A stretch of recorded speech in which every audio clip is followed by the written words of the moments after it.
कला आणि संस्कृती संचालनालय तसेच कृष्णदास श्यामा गोय राज्य केंद्रीय ग्रंथालय पणजी संचलित साकेच्या सरकारी नगर ग्रंथालयाच्या 3ऱ्या वर्धापन दिसाची कार्यावळ साकेच्या रवींद्र भवनात आयज आयोजित केली। या कार्यावळीक भाजपा महिला आघाडी फुडारी आणि समाजसेविका सुलक्षणा प्रमोद सावंत, राज्य केंद्रीय ग्रंथालयाच्यो ग्रंथपाल सुलक्षा कोळमुळे, शिक्षण तज्ञ संजीव कडकडे तसेच हेर मानेस्त हजर आशिल्ले।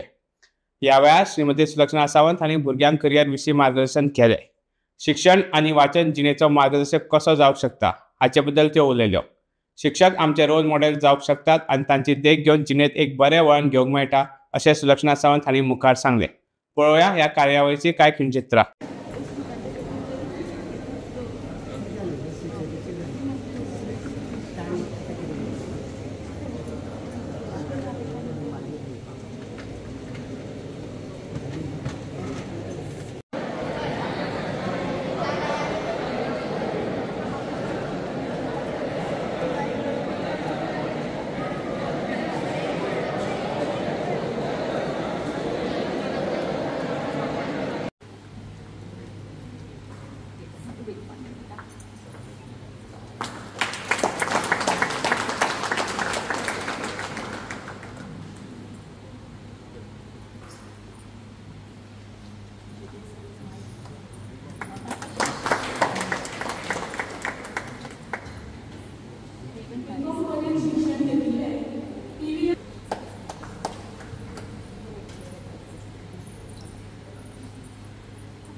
Who's that?